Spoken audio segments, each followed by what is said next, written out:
Dan saya sangat tertarik tentang IKN dan itu bagus, harus kita laksanakan sebagai warisan dari Pak Jokowi. Tapi tadi saya tergelitik, anggaran untuk IKN itu hanya 20% dari APBN dan sisanya dari investor. Sejauh yang kita baca, sampai sekarang belum ada satupun investor yang masuk ke sana. Coba kalau ada sebutkan, sebutkan misalnya 2 atau 1 gitu, investor mana yang sudah masuk ke sana. Yang saya dengar justru ada ratusan ribu hektar tanah sudah dikuasai oleh pengusaha-pengusaha tertentu sekarang ini. Nah, saya setuju ke depannya itu agar mengundang investor, IKN harus diteruskan tetapi pendanaannya harus sesuai dengan tujuan semula, bahwa itu sebenarnya mengundang investor. Tapi sekarang ini yang sudah jadi itu semuanya dari APBN. Sehingga memang diperlukan langkah-langkah perbaikan agar warisan baik Presiden Jokowi ini bisa kita lanjutkan. Terima kasih. Saya setuju bahwa yang paling penting bukan soal infrastruktur dulu atau SDM dulu. Yang paling penting dari ini adalah kemampuan membaca skala prioritas. Seluruh proyek-proyek besar yang ambisius, ini IKN sebagai salah satu contoh saja, itu kalau hanya mengandalkan APBN hampir 500 triliun. Padahal 1% saja dari 400 sekian triliun itu untuk bangun jalan seluruh Kalimantan beres. Membangun seluruh kota-kota di Kalimantan beres. Dan yang paling penting infrastruktur yang untuk SDM 3% aja dari seluruh anggaran IKN itu bisa membangun sekolah dengan baik di seluruh Kalimantan. Itu contoh kemampuan mengambil skala prioritas. Oleh karena itu, Gus Muhaimin dulu. Saya ingat sekali Gus Muhaimin dulu sempat ikut meresmikan dan potong tumpeng di IKN. Ini gimana? Ini nggak konsisten. Dulu dukung, sekarang nggak dukung karena menjadi wakilnya Pak Anies yang mengusung tema perubahan. Sekali lagi Gus, mohon maaf, IKN ini bukan hanya membangun bangunan pemerintah, tapi juga sebagai simbol pemerataan pembangunan di Indonesia, sebagai simbol transformasi pembangunan di Indonesia. Dan untuk menanggapi Prof. Mahfud, Prof, mungkin nanti setelah pulang dari debat bisa di Google, sudah banyak yang masuk pada Agung Sedayu. Dan nanti akan tambah lagi mungkin setelah Pilpres, karena mereka pasti akan wait and see melihat stabilitas politik di Indonesia. Terima kasih Prof. Kalau nonton debat Jumat kemarin seperti pertandingan sepak bola, ada yang menyerang, ada yang bertahan, tapi sama-sama rata. Ada porsi mereka menyerang, ada porsi mereka kemudian bertahan dengan jawabannya. Sekarang saya tanya lagi kepada Mbak Fe. Mbak Fe, apalagi nih hashtag negatif yang ditujukan untuk masing-masing cawapres? Oke, untuk cawapres nomor 1 nih, ini ada hashtag menarik ya. Jadi ini beberapa hashtag yang muncul yaitu hanya pintar beretorika di sini. Untuk cawapres nomor 2, ini cukup menarik juga dan cukup eye-catching juga, yaitu Gibran cawapres Agung Sedayu. Ya.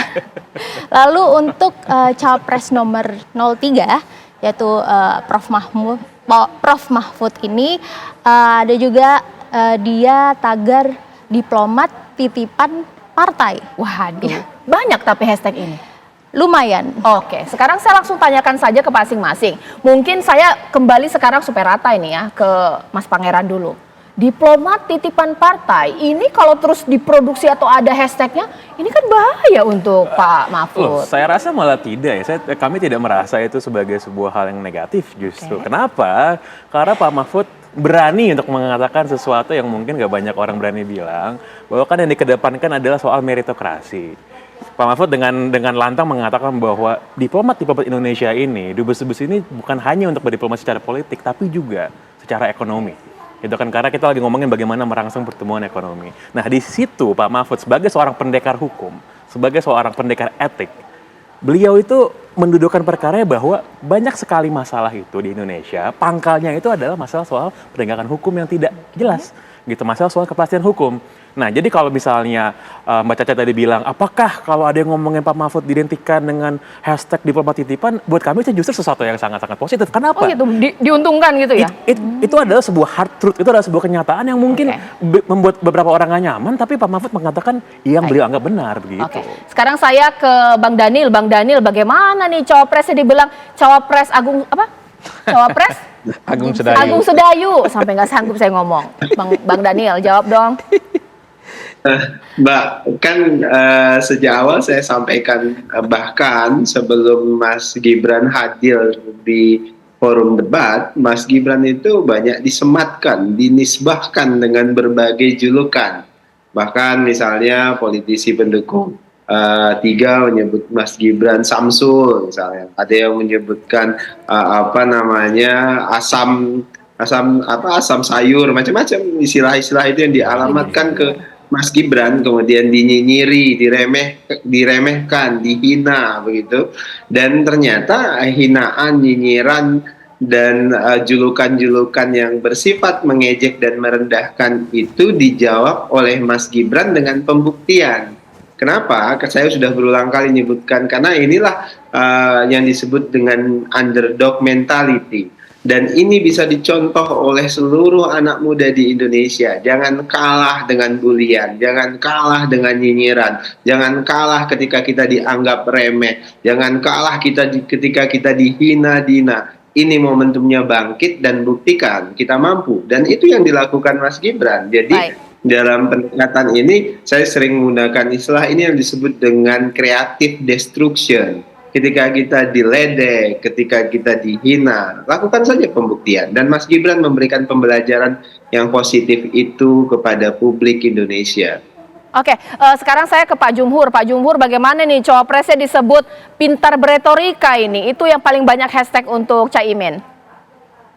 Ya, jadi kita juga harus mengedukasi rakyat kita ya, bahwa negara ini juga dibangunnya kan resminya dengan kata-kata, namanya proklamasi. Ya, kemudian ada UUD 45 pembukaan, itu semuanya kata-kata, itu visi itu dengan kata-kata. Nah, itu yang penting bagi seorang pemimpin pada level presiden. Dia harus tahu dengan narasi apa yang dia akan lakukan untuk menggiring bangsa. Tapi yang paling penting dalam berkata-kata itu tidak boleh berbohong. Pemimpin itu tidak boleh berbohong. Pemimpin salah boleh, tapi berbohong tidak boleh. Nah, jadi debat ini juga harus jangan sampai ada lagi kata-kata yang bohong gitu. Misalnya wisatawan ke Jogja lebih sedikit daripada ke Solo. Jumlahnya padahal 1,6 juta di waktu Lebaran dan hanya 650.000 di waktu Lebaran di Solo.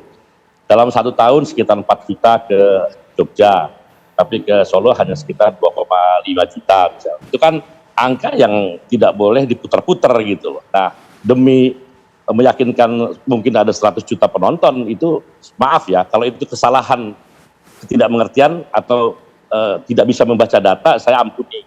Tapi kalau itu niatnya memang ingin sekedar memastikan bahwa ada keberhasilan sehingga pemirsa kagum, saya rasa itu berbohong dan itu adalah satu tindakan tercela dan pemimpin kita tidak boleh berbohong. Dan debat ini KPU wanti-wanti tidak boleh berbohong. Kira-kira seperti itu. Mas Adi Pray, namanya tim ses, mereka pasti akan positif menanggapi hashtag negatif ini. Tapi sebentar, kalau ini terus-terus dialamatkan kepada cawapres, bukankah nanti terbentuk image yang sama? Mulai dari cawapres Agung Sedayu, pintar beretorika, bahkan juga sebutan diplomat titipan partai. Kalau kita melihat hashtag di media sosial, Cak, sejam 2 jam setelah debat kandidat itu, ketiga calon wakil presiden ini kan punya julukan masing-masing. Kalau Muhaimin itu disebut dengan L selepat, karena banyak diksi-diksi selama debat kandidat itu mengeluarkan istilah-istilah selepat. L ini adalah kata awalan yang biasanya dipakai dalam istilah-istilah Spanyol, termasuk misalnya Liga Spanyol. Kalau Gibran itu 2 sebutannya, dia itu L Samsul, yang kedua L blimbing sayur. Nah, itu 2 hal yang selalu diulang-ulang sejam 2 jam setelah debat. Pak Mahfud sebutannya juga sama, disebut dengan El Taro, karena pakaian khas Maduranya itu dulu pernah dipakai oleh iklan snack makanan kecil tertentu yang itu mirip dengan pakaian Pak Mahfud. Bahkan di hashtag yang muncul itu, Pak Mahfud disebut juga sebagai tukang sate, ya, karena pakaiannya yang ala Madura. Madura dan Pak Mahfud juga orang Madura. Itu adalah nadanya memang ledekan tapi bertensi pejoratif. Pejoratif itu artinya untuk merendahkan dan bahkan mendowngrade masing-masing calon kandidat.